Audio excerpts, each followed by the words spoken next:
Esse militar entrou em naves alienígenas e viu corpos extraterrestres. Olá, pessoal. Hoje vamos abrir um capítulo oculto da carreira de um sargento norte-americano que trabalhou em operações tão restritas que nem mesmo sua própria equipe recebia explicações completas. Clifford Stone não era um engenheiro, nem cientista, nem oficial de alta patente.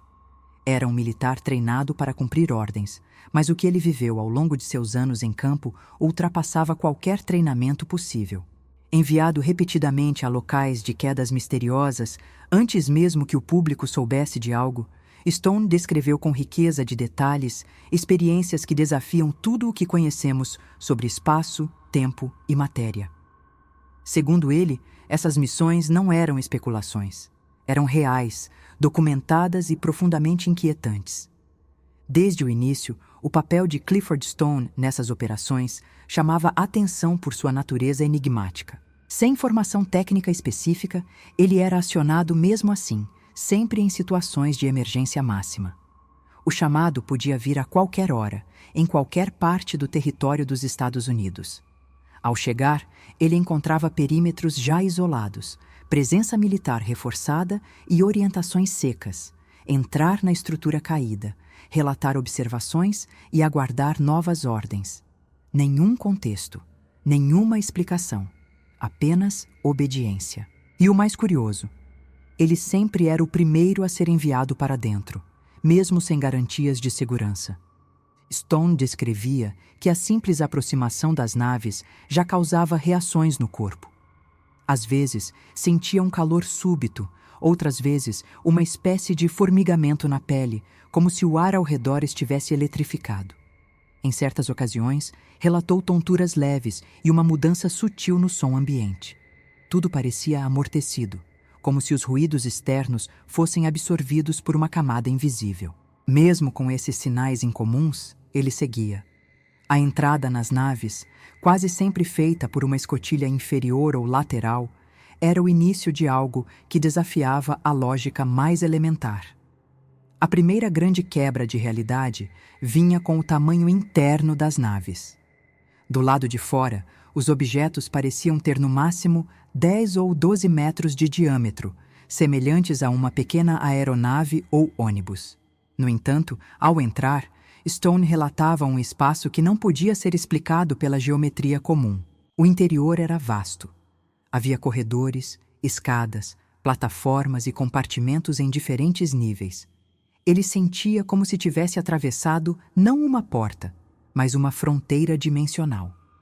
A física que conhecemos simplesmente não se aplicava ali dentro. Esse espaço interno ampliado não era caótico ou improvisado. Ao contrário, havia uma ordem evidente, mas que seguia padrões desconhecidos. Os corredores se ramificavam em ângulos improváveis, e certas salas pareciam mudar de posição de uma visita para outra. Ele descrevia uma arquitetura fluida, adaptável, como se a própria estrutura estivesse viva ou consciente da presença humana. Em uma das missões, ao tentar retornar por onde havia entrado, notou que a escotilha simplesmente não estava mais lá. Ela reapareceu após alguns minutos, no mesmo local, mas com outra forma. A iluminação era outro mistério.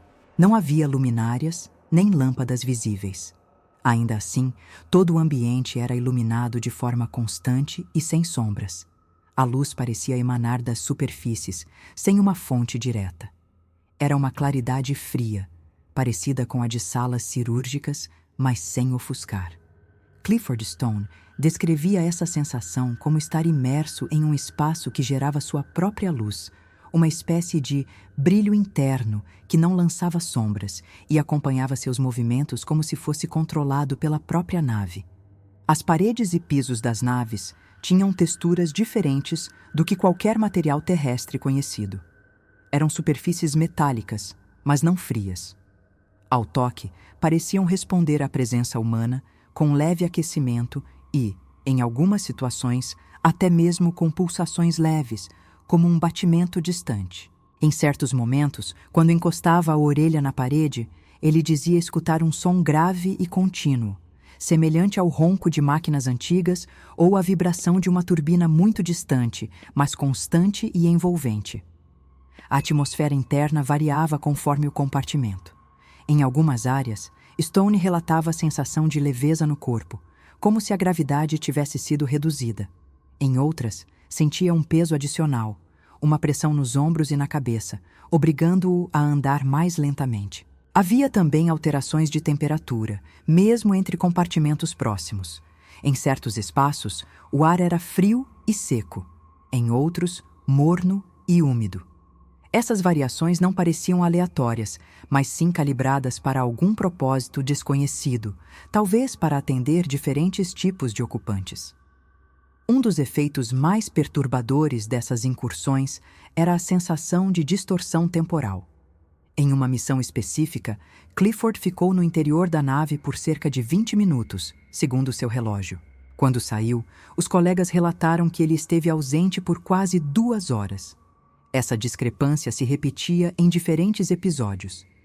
Em algumas ocasiões, ele sentia como se os segundos se estendessem por minutos, e em outras, como se o tempo deslizasse em blocos, sem sequência linear. Ninguém dentro do exército oferecia qualquer explicação. Era apenas mais um efeito colateral esperado. Em nenhum momento houve explicações técnicas. Nenhum engenheiro acompanhava. Nenhum cientista era apresentado. Apenas militares que recebiam e executavam ordens com a mesma ignorância sobre o fenômeno. Quando Clifford relatava suas percepções, a resposta era sempre evasiva.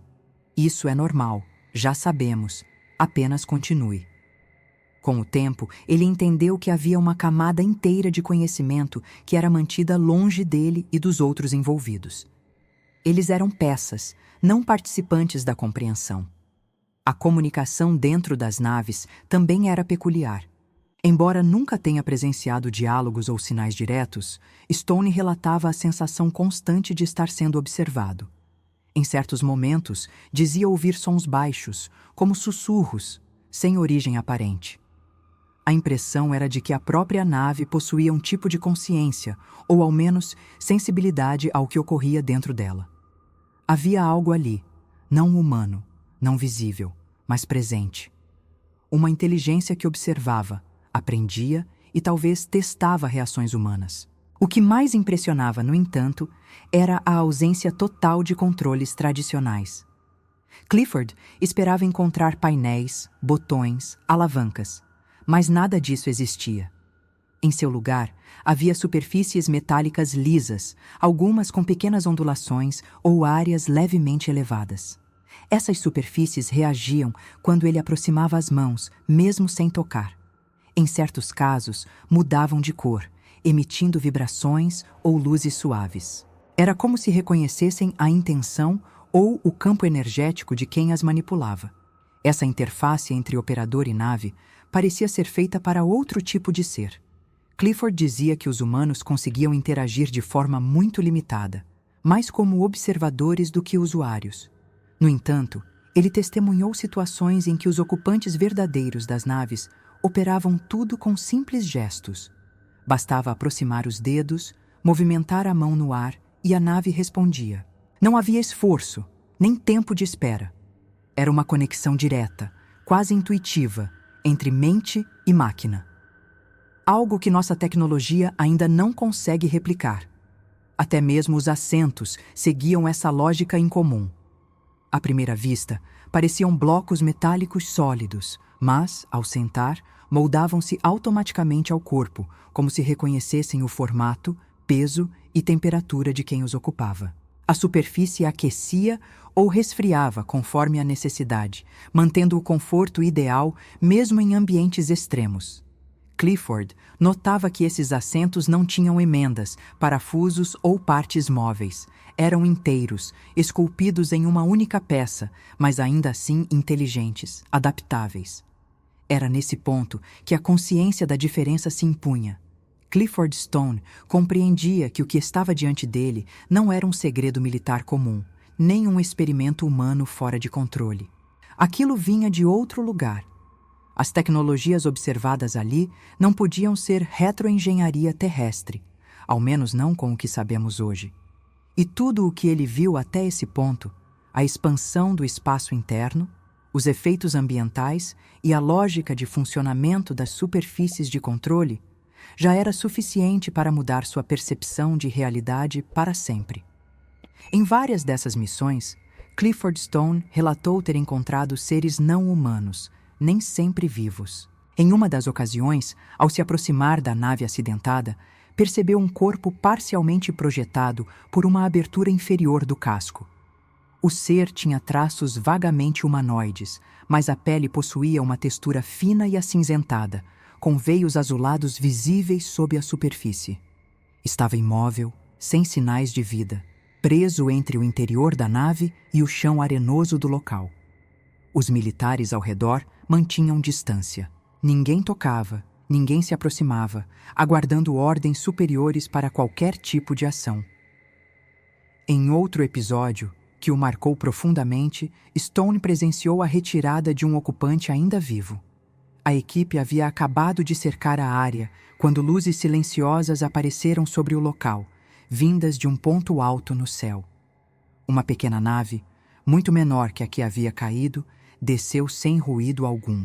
Antes que qualquer um pudesse reagir, 2 seres desceram, passaram pelos militares sem contato ou agressividade e acessaram a nave danificada. De lá, retiraram um ser ferido, com movimentos lentos mas conscientes. Em questão de minutos, desapareceram no ar. Nenhum tiro, nenhuma palavra, apenas um resgate rápido e coordenado. Havia um protocolo claro que os militares seguiam. Se os próprios ocupantes das naves aparecessem para recuperar algo ou alguém, os humanos deveriam recuar imediatamente. Essa ordem vinha do mais alto escalão e não permitia interpretações.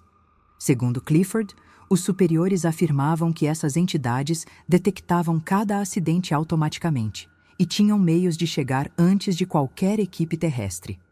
O papel dos militares era apenas conter o perímetro e não interferir, nem mesmo se houvesse vítimas visíveis. Essa política de não intervenção reforçava a percepção de que as naves e seus ocupantes operavam sob regras que iam além da nossa compreensão. As missões envolviam 2 divisões militares. A chamada Equipe A, que tinha até 2 horas para chegar ao local após o evento, e a Equipe B, que operava em um prazo de até 4 horas. Contudo, Clifford Stone dizia que, mesmo quando sua equipe chegava no tempo estimado, muitas vezes já encontrava sinais de movimentação anterior. Pegadas incomuns, alterações na vegetação ou até mesmo marcas no solo indicando pousos recentes de outras naves. Em algumas ocasiões, equipamentos deixados no local estavam visivelmente deslocados, como se tivessem sido examinados por alguém ou algo antes da chegada oficial. Outra característica comum dessas ocorrências era o silêncio absoluto que cercava o evento. Nenhuma imprensa, nenhum aviso público, nenhuma movimentação que pudesse gerar suspeitas. Os incidentes ocorriam quase sempre em áreas remotas e todo o processo era envolto em sigilo extremo. Equipamentos civis de monitoramento eram desligados ou bloqueados e qualquer vestígio da operação era rapidamente removido. Stone comentou que, ao final de algumas ações, até mesmo a vegetação danificada era substituída e o solo nivelado com precisão, como se nada tivesse acontecido. A intenção era clara, manter tudo fora do conhecimento público. Mas talvez o aspecto mais intrigante fosse a natureza física das naves. Clifford insistia que elas não seguiam nenhum princípio conhecido de engenharia terrestre. Quando em movimento, essas estruturas não geravam calor, atrito, ruído ou qualquer perturbação esperada para objetos em alta velocidade. Em várias ocasiões, eram registradas se deslocando a velocidades que, teoricamente, causariam destruição instantânea por explosão sônica, mas nada disso acontecia. Eram movimentos suaves, muitas vezes em ângulos impossíveis, que pareciam ignorar completamente as leis da inércia e da gravidade. E mesmo assim retornavam intactas. A explicação mais plausível, segundo Clifford, era que essas naves não estavam inteiramente presentes em nosso espaço tridimensional.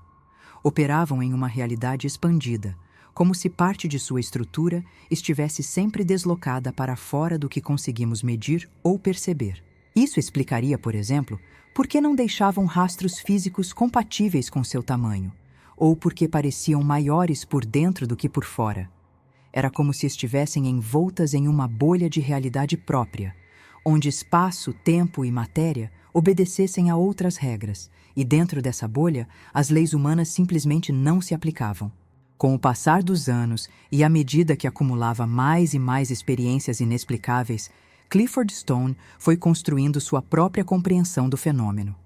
Para ele, não estávamos diante de inimigos, nem de ameaças. Estávamos sendo observados, talvez até mesmo guiados, por inteligências muito mais antigas e avançadas que a nossa. O comportamento dos ocupantes, sempre cuidadoso, sempre evitando o confronto, indicava uma política deliberada de não interferência direta. Como se estivessem apenas monitorando, avaliando, esperando que tomássemos decisões por conta própria. Essa percepção levou Clifford a uma conclusão desconfortável. A humanidade vivia, segundo ele, sob uma espécie de quarentena cósmica. Isolados por nossa própria imaturidade, incapazes de explorar outros mundos com responsabilidade, éramos mantidos sob vigilância até que provássemos ser capazes de coexistir com outras formas de vida sem destruição. Cada queda, cada resgate, cada retirada silenciosa era, para ele, um lembrete de que ainda não tínhamos permissão para avançar. Não por falta de tecnologia, mas por falta de equilíbrio moral e ético. Ao encerrar sua carreira, Stone decidiu compartilhar tudo o que sabia, não para causar pânico, mas para provocar reflexão. Seus relatos, publicados com detalhes e sempre sustentados por sua postura firme e serena, não buscavam fama nem crédito pessoal. Buscavam verdade. Ele sabia que muitos iriam duvidar, e aceitou isso. Mas também sabia que alguém, em algum lugar, ouviria com atenção. Porque, como ele mesmo dizia, a verdade não precisa ser aceita para continuar sendo verdade.